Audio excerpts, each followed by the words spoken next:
Hi every one. என்ன பார்க்க போகிறோம்னா இன்றைக்கி வந்து டின்னர் வந்து பன்னீர் பராத்தா. ஸோ இதுக்கு தேவையான பொருட்கள் என்னென்ன அப்படின்னா வெங்காயம், பன்னீர், அப்புறம் கொத்தமல்லி. ஸோ இதுதான் பேஸு. இதை வச்சு நம்ம ஃபஸ்ட்டு ஒரு பேஸ் ரெடி பண்ணிக்கிட்டு இதில் மசாலா சேர்த்துட்டு சப்பாத்திக்குள்ளே ஸ்டஃப் பண்ணால் முடிஞ்சிடுச்சு.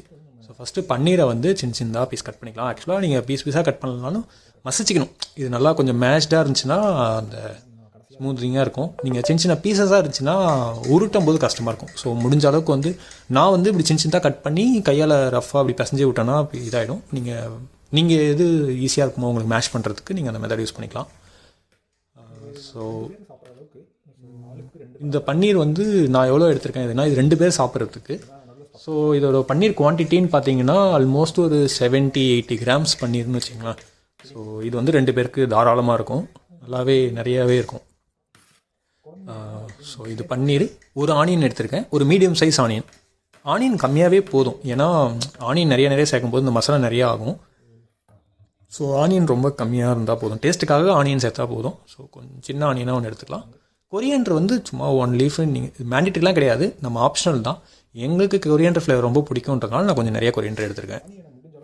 ஸோ ஆனியனை வந்து ஆனியனுமே ரொம்ப சின்னதாக கட் பண்ணிக்கோங்க. முடிஞ்ச அளவுக்கு எவ்வளோ சின்னதாக கட் பண்ண முடியுமோ அவ்வளோ சின்ன சின்ன பீஸாக கட் பண்ணிக்கோங்க. ஏன்னா அப்போ தான் நாம் சப்பாத்திக்குள்ளே வச்சு உருட்டும் போது தட்டுப்பட்டு வெளியே வராது வெங்காயம், இல்லை அந்த கஷ்டமாக இருக்காது, பிஞ்சும் போகாது சப்பாத்தி. ஸோ அதனால் முடிஞ்ச அளவுக்கு சின்னதாக கட் பண்ணிக்கோங்க. ஸோ வந்து கொரியண்டர் வந்து ஆக்சுவலாக இங்கே வந்து நாங்கள் வந்து பஞ்சாக வாங்குவோம்.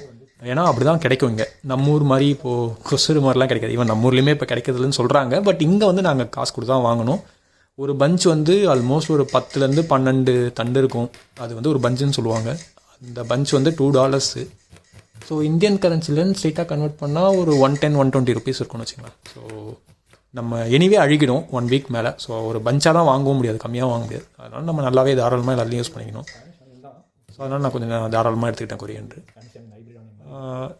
ஸோ ஆனியனும் ஆல்மோஸ்ட் கட் பண்ணியாச்சு. இதில் வந்து இது வந்து ஆக்சுவலாக ரெட் ஆனியன் தான், பட் ஆனாலும் ஒரு மாதிரி ஒயிட்டிஷாக இந்த டைம் இருக்குது. யூஸ்வலாக ரெட் ஆனியன்னா ரெட்டாகவே இருக்கும், இந்த டைம் மட்டும் லைட்டாக ஒயிட் ஆனியன் மாதிரி இருக்குது. அதனால் கட் பண்ணவுமே கஷ்டமாக இருக்குது, ஒரு மாதிரி வழுக்கிட்டு இப்படி போகுது. ஸோ கட் பண்ணி முடிச்சாச்சு. இப்போது ஆனியன் கட் பண்ணியாச்சு. அதே மாதிரி வந்து ஆனியன் மாதிரியே கொத்தமல்லி கொரியண்டரையுமே வந்து நல்லா சின்ன சின்ன ரஃப்பாக கட் பண்ணிக்கலாம். நான் வந்து ரொம்ப சின்னதாக கட் பண்ணிக்கிறேன், அப்போ தான் ஸ்ப்ரெட் ஆகும் நல்லா. பெருசாக கட் பண்ணிக்கிட்டோம்னா ஏதாவது ஒரு சப்பாத்திலே நிறையா போயிடும். ஸோ அதனால் நான் அதையுமே ஆனியன் சைஸ்க்கே கட் பண்ணிக்கிறேன். ஸோ கொரியண்டரையும் கட் பண்ணிட்டு இப்போ இது எல்லாத்தையுமே வந்து அந்த பவுலில் போட்டு நல்லா மிக்ஸ் பண்ணிக்க வேண்டியது தான். ஆக்சுவலாக இதில் இன்னும் மசாலா ஆட் பண்ணோம். இப்போ சும்மா ரஃபாக ஃபஸ்ட்டு பன்னீர் வந்து மேஷ் ஆகணும். அதனால் நான் எல்லாத்தையுமே எடுத்து அந்த பவுலில் ஃபஸ்ட்டு ஒன்றா போட்டுக்கிட்டு அது வந்து நல்லா ஃபஸ்ட்டு மேஷ் பண்ணி எடுத்துக்கணும். நான் இப்போ அதை தான் பண்ண போகிறேன். ஸோ எல்லாம் அதில் வச்சுட்டு இப்போது மேஷ் பண்ணி எடுத்துட்டேன் நான். ஸோ இதுதான் மேஷ் பண்ணி இருக்கிறது. இது பார்த்திங்கன்னா ரொம்ப அப்படியே பன்னீர் மேஷ் ஆகிருக்காது, பட் ஆனால் ஆல்மோஸ்ட் மேஷ் ஆகிருக்கும். இதில் மசாலா இப்போ சேர்த்துடலாம். வந்து 3 மசாலா தான் மொத்தம். கொரியண்டர் பவுடர், நான் ப்ளைன் சில்லி பவுடர் சேர்த்துக்கிறேன். குழம்பு மிளகாத்தூளில் வெறும் ப்ளைனே போதும் இதுக்கு. கொரியண்டர் பவுடர் வந்து 1 ஸ்பூன் எடுத்திருக்கேன், 1 டேபிள் ஸ்பூன். சில்லி பவுடர் வந்து 2 டேபிள் ஸ்பூன் எடுத்திருக்கேன். நாங்கள் 4 சப்பாத்தி பிளான் பண்ணியிருக்கோம். ஸோ அதனால் நான் 2 ஸ்பூன் போட்டிருக்கேன். நீங்கள் கம்மியாகவே போட்டுக்கலாம், காரத்துக்கு ஏற்ற மாதிரி நீங்கள் அட்ஜஸ்ட் பண்ணி போட்டுக்கலாம். கொஞ்சோண்டு வந்து கரம் மசாலா போட்டிருக்கேன். சால்ட் வந்து ஆல்மோஸ்ட் ஒரு 1.5 டேபிள் ஸ்பூன். நான் சின்ன ஸ்பூன்றனால 2 ஸ்பூன் போட்டிருக்கேன். இது ஒரு டேபிள் ஸ்பூன்னு பார்க்கும்போது ஒரு 1.5 டேபிள் ஸ்பூன் வரும் யூஸ்வலாக.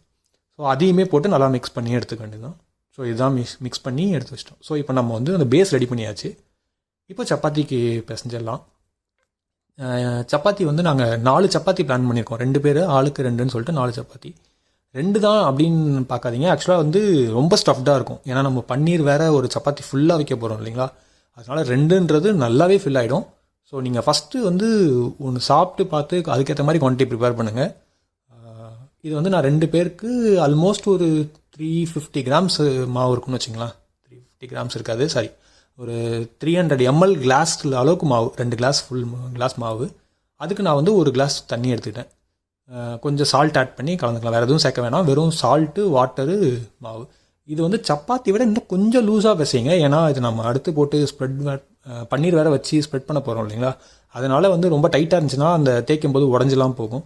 ஸோ கொஞ்சம் லூஸாக இருந்துச்சுன்னா பெட்டராக இருக்கும். ஸோ இந்த அளவுக்கு கொஞ்சம் நல்லா சாஃப்டாக இப்படி அமுக்குனா உள்ளே போகிற அளவுக்கு மாவு சாஃப்டாக இருக்கட்டும், டைட்டாக இல்லாமல். நல்லா பிசைஞ்சு எடுத்தாச்சு. இப்போ நான் வந்து எல்லாத்தையுமே ரவுண்டாக பிடிச்சி வச்சிட்டேன். 4 சப்பாத்தின்றனால 4 ரவுண்டு சப்பாத்தி மாவு, அதே மாதிரி பன்னீருமே 4 ரவுண்டாக எடுத்து வச்சிட்டேன். ஸோ அப்போ தான் ஈக்குவலாக டிஸ்ட்ரிபியூட் ஆகும் அப்படின்றதுக்காக ஃபஸ்ட்டே 4 ரவுண்டு எடுத்து வச்சிட்டேன். ஸோ இப்போ நான் சப்பாத்தியை வந்து ஃபஸ்ட்டு என்ன பண்ணேன்னா, ஃபஸ்ட்டு சப்பாத்தியை வந்து மோமோஸ் மாதிரியே ஃபஸ்ட்டு ஒரு ரோல் பண்ணிக்கணும். ஒரு ½ ரோல் பண்ணிவிட்டு அதுக்குள்ளே திருப்பி மாவு வைக்கணும். நீங்கள் வச்சுருக்க பேஸ் இருக்குது இல்லைங்களா, பன்னீர் பேஸ், அதை சேர்க்கணும். நான் அதனால் ஃபஸ்ட்டு என்ன பண்ணுறேன்னா, நம்ம கொஞ்சம் லூஸாக மாவு போட்டோன்றனால கொஞ்சம் மேலே கொஞ்சம் ட்ரைடு மாவு கொஞ்சம் போட்டுக்கலாம். நல்லா எனக்கு வந்து கொஞ்சம் கஷ்டமாக இருக்கும் உருட்டா, அதனால நான் ட்ரைடு மாவு சேர்த்துருக்கேன். இப்போ எல்லோரும் கம்ஃபர்டபுளாக இருக்கவங்க நார்மலாக அப்படியே சேர்த்துக்கலாம், அது ஒன்றும் மேண்டிட்ரிலாம் இல்லை. ஸோ இது ஜஸ்ட்டு ரோலிங்காக தான். வந்து இந்த மாதிரி ஒரு ரொம்ப ஃபுல் ரோல் பண்ணிக்கூடாது, ஒரு ½ ரோல் பண்ணிவிட்டு அதுக்கு நடுவில் பன்னீர் வச்சு மோமோஸ் மாதிரி ரவுண்ட் பண்ணிட்டு, என்னென்னா இதை நல்லா ஒரு ரவுண்டு திருப்பி ஒரு தடவை இப்படி இது பண்ணிங்கன்னா உருட்டினீங்கன்னா என்ன ஆகும்னா, திருப்பி ஒரு பால் மாதிரி ஆகிடும். இதுக்கு நடுவில் பன்னீர் போயிடும். இதை கொஞ்சம் நல்லா ரோல் பண்ணிக்கோங்க. ஏன்னா இப்போ நம்ம இப்படி சுருட்டின இடத்துல வந்து கொஞ்சம் மாவு மேடாக இருந்துடும். ஸோ அதை கொஞ்சம் வராத மாதிரி கொஞ்சம் நல்லா அப்படி ரோல் பண்ணிக்கிட்டு, இப்போ வந்து திருப்பி இப்போ ப்ளைனாக வந்து உருட்டிட வேண்டியது தான். நம்ம வந்து எந்த அளவுக்கு நைஸாக உருட்டுறோமோ அந்த அளவுக்கு நமக்கு டேஸ்ட்டாக இருக்கும். ஏன்னா நீங்கள் மொத்தமாக உருட்டிட்டிங்கன்னா ஒரே இடத்துல நிறையா பன்னீர் போயிடும், அந்த டேஸ்ட் கிடைக்காது. நீங்கள் மெல்லிஸாக உருட்டினீங்கன்னா தான் இன்னும் நல்லா டேஸ்ட் பூஸ்டப் ஆகும். ஸோ நான் வந்து இப்போ நீங்கள் இந்த உருட்டும் போது இந்த மாதிரி பேத்துட்டு வராமல் இருக்கிறதுக்காக தான் நம்ம அந்த ஆனியன்லாம் ரொம்ப மெல்லிஸாக கட் பண்ணுறோம். இல்லைனா என்ன ஆகும்னா அப்படி உருட்டும் போது பேத்துட்டு வெளியே வரும். ஸோ இதனால் வந்து சப்பாத்தி கிழியும், அதெல்லாம் இருக்கக்கூடாதுன்றதுக்காக நம்ம அந்த ரொம்ப சின்னதாக சாப் பண்ணது ரீசனே இதுதான். ஸோ இப்போ நல்லா ரோல் பண்ணி உங்களுக்கு எந்த அளவுக்கு உங்களால் மெல்லிஸாக உருட்ட முடியுமோ அந்த அளவுக்கு நம்ம ஒட்டிக்கலாம். இதுக்காக டேமேஜ் பண்ண வேணாம். நம்ம இதுக்கு மேலே பிஞ்சிரும் அப்படின்னு நம்ம முடிவு பண்ணுறோன்னா அந்த இது வச்சுக்கலாம். எனக்கு வந்து இந்த அளவுக்கு ஓகே. இதுக்கு மேலே உருட்டினா நம்ம எடுத்து பேனில் போடும்போது பிஞ்சிருச்சுன்னா கம்ப்ளீட்டாக வேஸ்ட் ஆகிடும் இல்லைங்களா. ஸோ அதனால் வந்து நான் இந்த சைஸோடு நான் ஸ்டாப் பண்ணிக்கிறேன். ஸோ 4த்தையுமே இதே மாதிரி அதே சைஸில் நான் ஆல்ரெடி உருட்டி வச்சிட்டேன். இப்போ ஒரு நீங்கள் தோசை தவா அந்த மாதிரி ஏதாவது தவா எடுத்துகிட்டு அதில் இது பண்ணிங்கன்னா, இதுக்கு வந்து நீங்கள் கீ யூஸ் பண்ணிங்கன்னா இன்னும் டேஸ்ட் நல்லாயிருக்கும். நான் வந்து ஜஸ்ட் ஆயில் தான் யூஸ் பண்ணுறேன், குக்கிங் ஆயில். இது கிரவுண்ட்நட் ஆயில், நான் அதை யூஸ் பண்ணிக்கிறேன். கீ இருந்துச்சுன்னா கீ கூட சேர்த்துக்கலாம். குழந்தைங்கள்லாம் கொடுக்குறீங்கன்னா கீ சேர்த்து கொடுத்தீங்கன்னா இன்னும் கொஞ்சம் டேஸ்ட் அதிகமாக இருக்கும். ஸோ இதை வந்து நீங்கள் நல்லா ஹை ஃப்ளேமில் வச்சு குக் பண்ணவே தேவையில்லை. ஏன்னா உள்ளே இருக்க மசாலாலாம் ரா இல்லைங்களா. ஸோ அதனால் நம்ம வந்து கொஞ்சம் ஸ்லோ குக் பண்ணிங்கன்னா உள்ளே இருக்க மசாலாலாம் குக் ஆகும். இன்னொன்று, நீங்கள் மோஸ்ட்லி ஆயில் மேலே தடவிக்குங்க. ஏன்னா நீங்கள் அப்படியே விட்டிங்கன்னா சீக்கிரமாக அது கருகிடும். கொஞ்சம் ஆயில் தடவிங்க, அது கொஞ்சம் ஹீட் அப்சர்வ் பண்ணுறதுனால கொஞ்சம் டைம் எடுத்து குக் ஆகும். இதில் வந்து மசாலாவும் கொஞ்சம் குக் ஆக டைம் கிடைக்கும். ஸோ நான் வந்து 2 சைடுமே ஆயில் கோட்டிங் கொடுத்துக்கிறேன். இப்போது நீங்கள் நார்மலாக சப்பாத்தி போடுற மாதிரியே நல்லா போட்டு எடுத்துக்க வேண்டியது தான். நீங்கள் அந்த மாவு கரெக்டாக கன்சிஸ்டன்சியில் இருந்துச்சுன்னா உங்களுக்கு உருட்டும் போதும் பிரச்சனை வராது. இப்போ இது பார்த்தீங்கன்னா இது உப்பியும் வரும், நல்லாவே நார்மல் சப்பாத்தி மாதிரி இதுவுமே உப்பு. ஸோ அந்த மாவு நம்ம பிசைறது வச்சு தான். ஸோ இதை நல்லா வந்து ஸ்லோ குக்கில் நல்லா குக் பண்ணி எடுத்துக்க வேண்டியது தான். ஸோ குக் பண்ணிட்டானா நமக்கு ஆல்மோஸ்ட் நம்ம ப்ரிப்பேர் பண்ணிட்டோம் டிஷ்ஷை. நீங்கள் பார்த்தீங்கன்னா அந்த சைட்லலாம் உப்பி வருது பாருங்கள். ஸோ அந்த மாதிரி நல்லாவே சப்பாத்தி உப்பி வரும். ஸோ இப்போ இதே மாதிரியே வந்து ரிமைனிங் இருக்க அந்த மீதி இருக்க 3த்தையுமே போட்டு எடுத்துக்க வேண்டியது தான்.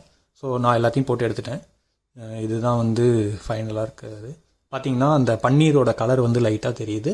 ப்ளஸ் சப்பாத்தியுமே நல்லா குக் ஆகிடுச்சு, எல்லாமே சாஃப்டாகவும் இருக்குது. ஸோ அவ்வளோதான், முடிஞ்சிடுச்சு. இப்போ வந்து சர்விங் பண்ணிக்க வேண்டியது தாங்க. அவ்வளோதான். நெக்ஸ்ட் வீடியோவில் பார்க்கலாம். See you all. Bye.